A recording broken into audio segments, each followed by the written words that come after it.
Now, towards the end of this interference chapter, right? We are coming towards the end of this interference. What we are getting, as this was the initial diagram which was there. Here it is, the fourth point in the, you can say, in our important points regarding the fringe width, regarding the interference pattern which were being discussed. In that, the fourth point is the intensity distribution curve. Till now we have seen the width and all. Now intensity distribution curve. When the interference pattern is formed, then how the intensity distribution takes place. Intensity distribution, देखो ये fringes का order है, bright dark यहाँ बन रहा है, ये intensity को शो कर रहा है. ये देखो vertical line is showing the intensity. Okay, this intensity distribution curve, what does it indicate? This is the center, B naught. B naught means the central bright, first bright, second bright. Intensity is more means bright, intensity is less means zero means dark. First bright, second bright. Here also first bright, second bright. Both the sides it will be formed. Here is the first dark, second dark, third dark. First dark, second dark, third dark, like this. So interference pattern intensity distribution will be like this. That means from the intensity distribution, what we are seeing, that all the bright fringes are of the equal width, isn't it? We are seeing here that all the bright fringes are of the equal width and all the dark fringes are very much dark. Bright fringes are of equal width. So इसका मतलब क्या पता चला interference pattern के बारे में? All the bright fringes are of the equal width, all the dark fringes are perfectly dark because almost zero intensity, and one more thing, all the fringes are of the equal width, whether it is a bright fringe or it is a dark fringe. Followed? Secondly, now I just give you an outline, not very much detail, an outline of a very important experiment in this field. You will be hearing this term very much, so automatically there may be a curiosity in your mind that what is it actually. You will see in the numericals, the Young's double slit experiment. They always mention in Young's double slit experiment. Actually, in Young's double slit experiment, this thing happens. Okay, two sources, coherent sources, right? They are at a perpendicular distance of some screen and all. But I want to discuss here the scientist or the physicist. Thomas Young was the physicist who has for the first time, he has demonstrated this experiment.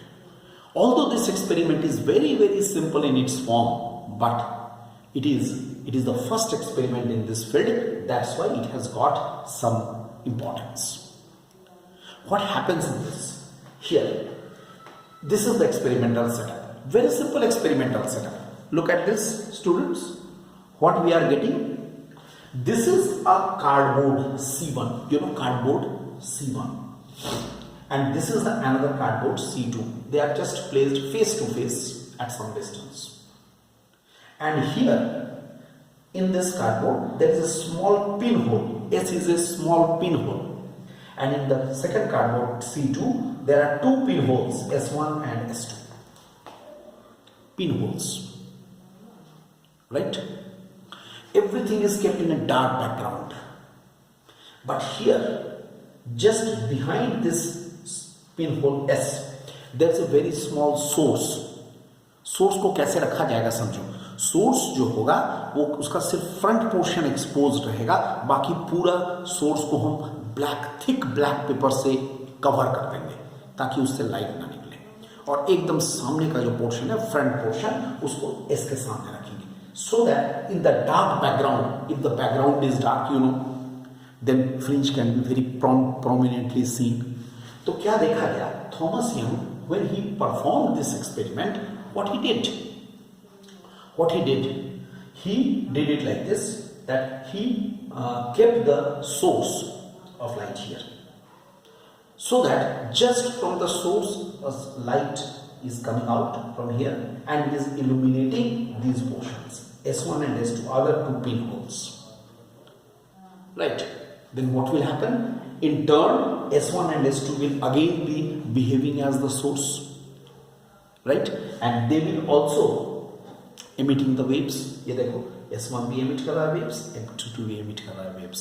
और देखा जाता है कि जहां पे वो super impose करता है ये पोर्शन, यहां पर alternate dark and bright fringes मिलता है.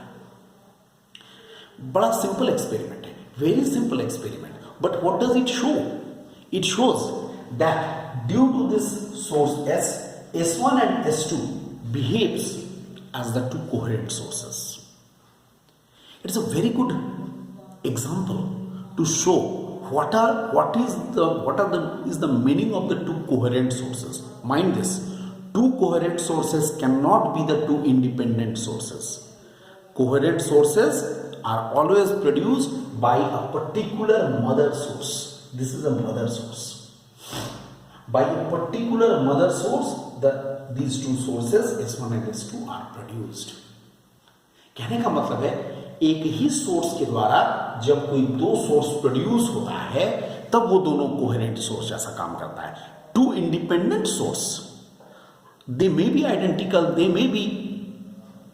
in every respect, but they will never act as the two coherent sources. It's a very important thing. इसका मतलब यहां पर क्या हो जाएगा?